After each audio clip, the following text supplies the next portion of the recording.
Alors salut tout le monde, aujourd'hui encore un nouveau test drive. Donc, comme vous le savez, c'est une rubrique que j'adore faire. Et je tiens d'emblée à remercier Jenson qui m'a prêté sa voiture, parce que vous connaissez Jenson en 406, vous connaissez Jenson en 205. Mais il a aussi une Mégane 1 coupée qu'il veut mettre sur piste. Et c'est vrai que même si au début j'ai pas compris pourquoi, après avoir essayé cette voiture la première fois, j'ai pu comprendre pourquoi ce choix. Alors on est effectivement dans une Mégane 1 coupée. Donc c'est une voiture que je déteste, enfin que j'adore détester. Tout simplement que je la trouve vraiment horrible. Et pour moi, elle a toutes les tares d'une Renault des années 90, début 2000. Mais vraiment. Alors on n'est pas sur le 16 soupape. Ça aurait pu être intéressant, mais bon, j'avais pas ça sous la main. Jenson, lui, a préféré acheter l'1,6 litre 8 soupapes de 90 chevaux. Donc c'est le K7M si je me trompe pas, hein. Si je dis de la merde, reprenez-moi dans les commentaires. Donc c'est le petit 8 soupapes de 90 chevaux. Un moteur très fiable, qui est relativement robuste, malgré les fausses, comment on pourrait dire, les fausses accusations de fiabilité des Renault. Faut pas se mentir, les Renault, enfin surtout niveau moteur, ça n'a rien de dégueulasse. C'est vrai que si au début 2000 il y a plein de modèles qui ont eu des problèmes d'ordre électrique, niveau mécanique c'est relativement fiable. Donc c'est une voiture déjà esthétiquement parlant moi personnellement que je trouve très moche. Cette espèce de petit empattement qui d'ailleurs en reviendra dessus, peut-être un réel avantage. Ce petit empattement, moi j'ai réellement du mal. Je trouve que c'est vraiment un tout petit coupé et je sais pas, en vrai elle est pas laide, mais moi c'est pas une voiture qui me fait particulièrement vibrer, vraiment pas. Après, ça a son public, mais c'est pas le mien, c'est vraiment pas le mien. Il y a deux phases, phase 1, phase 2. Si je devais en choisir une, c'est vrai que je choisirais celle-ci qui est une phase 1. Je la trouve beaucoup plus je la trouve plus jolie que la face avant de la phase 2 que je trouve, je vais pas dire loupée, mais je sais pas, qui me plaît pas trop. Comme celle qu'on vient de croiser là en break. Ça c'était une face avant, phase 2. Après, au-delà de ça, je sais qu'Alan, lui, il l'a pas acheté forcément pour la beauté de la voiture, même s'il est fan de coupé. Je sais qu'il l'a pas forcément acheté que pour l'esthétique de la voiture. Donc je suis désolé, hein, on pourra pas ressouiller de ouf, tout simplement ce qui fait dégueulasse. Les pneus datent de Mathusalem. Les essuie-glaces, pour ainsi dire, ils essuient, mais rien du tout. Et j'ai pas envie de me mettre au tas avec la voiture d'un de mes meilleurs amis. Mais bon, on va pouvoir essayer de taquiner un petit peu quand on aura l'occasion. Donc non, c'est une voiture. Au début, quand il m'a dit qu'il allait la mettre sur piste, j'ai pas compris pourquoi. Mais une fois qu'on la prend en main, ça prend réellement tout son sens. C'est une voiture qui offre pas des performances de ouf. C'est pas vilain. Et c'est pas un avion de chasse quand même, ça fait 90 chevaux et c'est 90 chevaux sage. Et alors on va essayer, hop.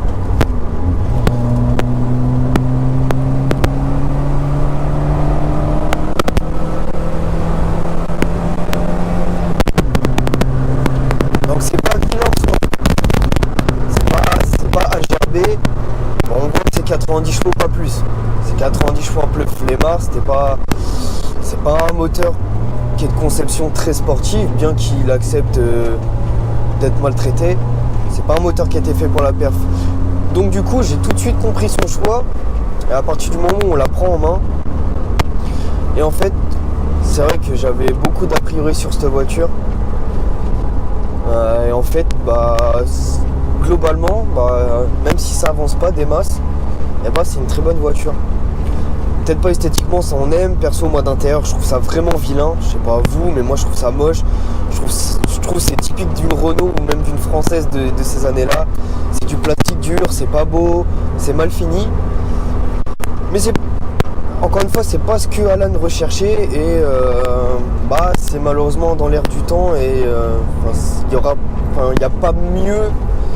Enfin, niveau française, il n'y a pas mieux, il n'y a pas tellement mieux ailleurs. Donc en soi, ça on pourrait s'en passer. Après, donc comme je disais, niveau conduite, c'est une voiture qui m'a vraiment agréablement surpris. Alors ok, ça avance pas forcément une cacahuète, c'est pas une voiture sportive, mais c'est agile et c'est archi dynamique. Ouais, ça prend quand même les tours. Il y a un petit. La 3 est pas super vaillante, la 2 est pas mal. Enfin, après, ça roule très bien. Hein.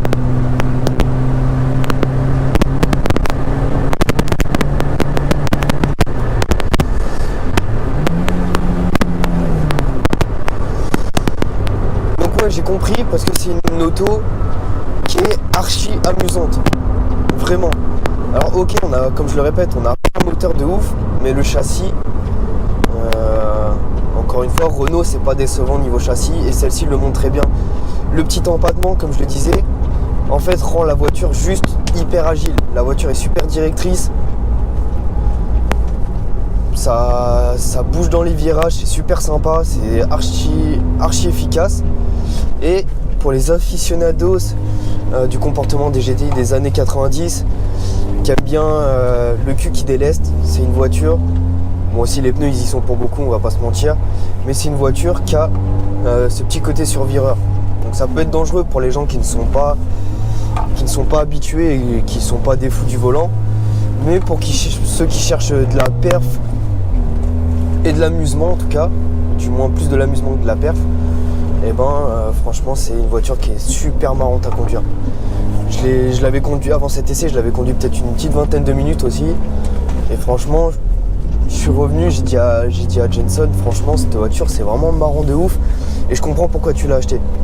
Donc c'est pas vaillant niveau moteur, mais c'est super agile, c'est équilibré. Ça chasse un peu, ça chasse du cul, c'est vrai. Mais ça s'inscrit bien en courbe. La direction je la trouve assez précise pour une voiture de ces années-là. Ça s'inscrit bien en courbe, c'est assez directeur et c'est vraiment marrant. Alors certes on bataille avec le moteur, mais c'est pas une tare en soi. Pour quelqu'un qui ne cherche pas de la perf mais qui veut une voiture pour rouler je sais pas, au quotidien ou juste se balader, mine de rien c'est un 8 soupape qui est relativement souple et qui remplit très très bien ses tâches et qui roule absolument très bien. Donc c'est sûr que les foot de vitesse, passez votre chemin. Mais ceux qui veulent une petite auto assez mignonne à conduire, franchement c'est vraiment pas vilain. Alors moi qui suis pas fan de Renault, bien au contraire, c'est vrai que j'aime bien. Après d'intérieur, c'est l'extérieur, ça c'est le client qui décide, hein, mais moi personnellement je suis pas très très fan. Donc comme vous l'avez pu remarquer, c'est bon, la route elle est ouverte, ça fait plaisir. Et là on va se faire la petite montée. Donc on va y aller quand même mollo, j'ai pas envie de planter la voiture. Autre point fort que j'adore sur cette voiture, alors je sais pas si certains partageront mon avis, c'est la commande de boîte. Je sais pas, je trouve qu'elle tombe super bien sous la main. Alors en conduite sportive je sais pas du tout. Alors j'ai vu de trop attaquer parce que même en sortie de virage avec les pneus flingués elle a tendance à patiner. Mais là je trouve que le pommeau tombe super bien dans la main. Et je trouve la commande de boîte relativement précise, c'est pas trop viril, c'est pas non plus trop mou. Je trouve que c'est juste ce qu'il faut en fait. C'est pas mal. En conduite soutenue, c'est pas vilain. C'est sûr que ça vaut pas une Clio 16S.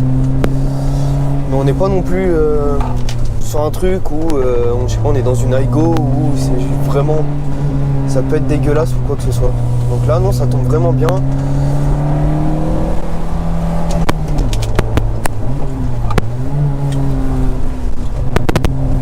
Hop, perte d'adhérence.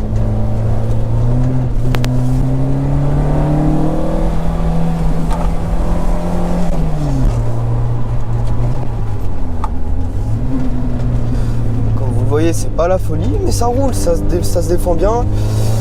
Et pour quelqu'un qui veut pister sur des petits circuits rapides où on n'a pas forcément besoin de vitesse, ma foi, j'ai envie de dire pourquoi pas. Donc c'est une base qui est clairement sous-estimé. Pourtant il y a de quoi faire évoluer le moteur. Bon, pas de ouf non plus, hein. On va pas passer de 90 à 150 chevaux comme ça. Mais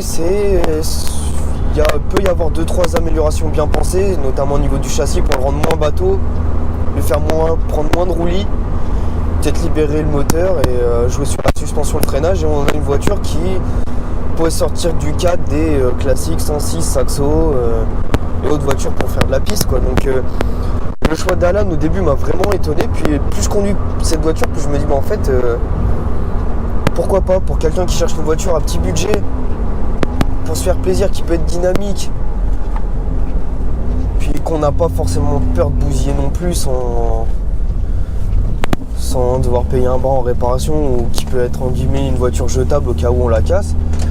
En fait c'est totalement jouable comme voiture, et je comprends à la limite vraiment pourquoi.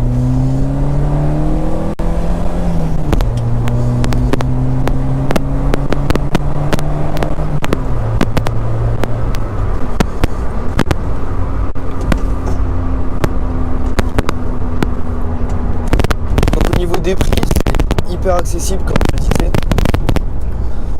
Je crois qu'Alan, celle-ci, il a payé 800 €, et comme on peut voir, elle a 180 000 km, même pas.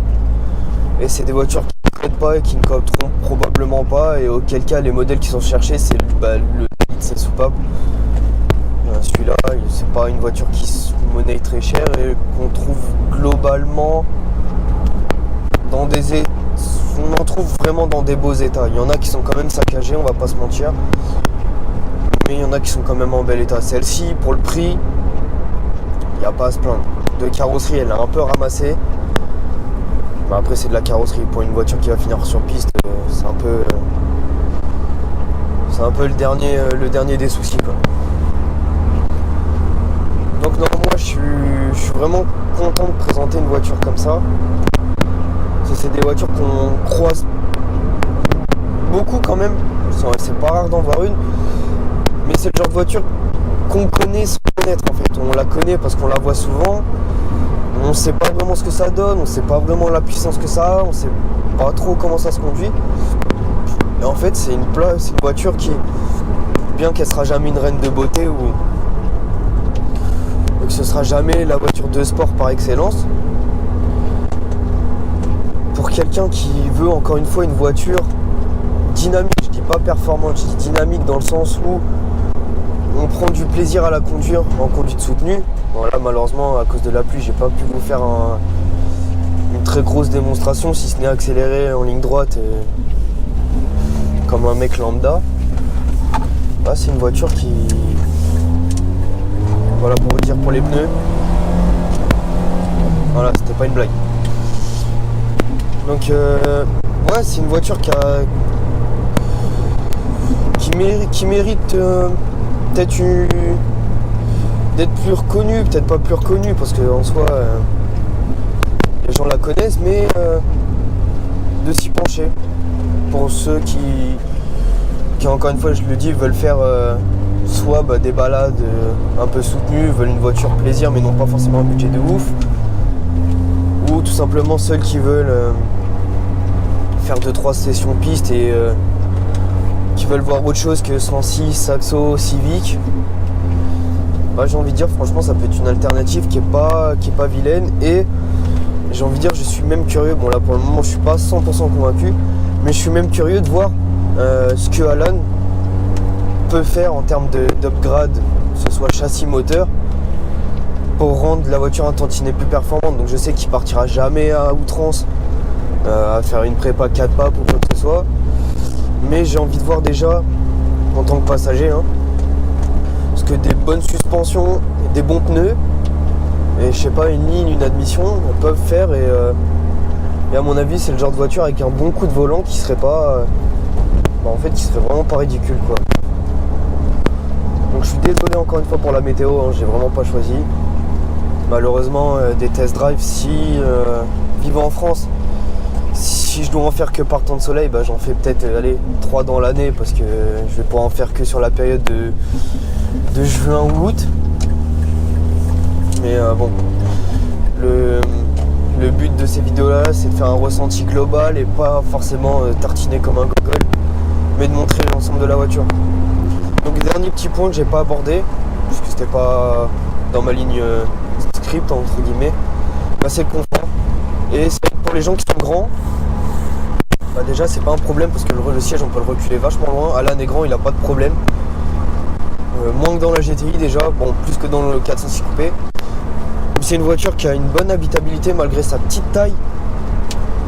Et qui est en plus de ça que je trouve pour un coupé de cette taille là, une Renault qui est relativement confortable. Alors peut-être qu'on lui doit ça grâce à l'intérieur cuir présent sur celle-ci. Mais en tout cas, je me vois bien enchaîner, je sais pas, 400-500 km et éprouver pas de grands signes de faiblesse. Donc voilà les amis, je vais vous laisser là. On arrive au point de départ. Donc je suis content qu'ils aient rouvert ma petite route, au moins ça me permet d'être précis sur ma durée d'enregistrement. Et pas de vous faire une vidéo d'une demi-heure comme la Jetta ou le Capture. Et je remercie encore Jenson pour le prêt de la voiture et je vous dis à la prochaine tout le monde. Salut!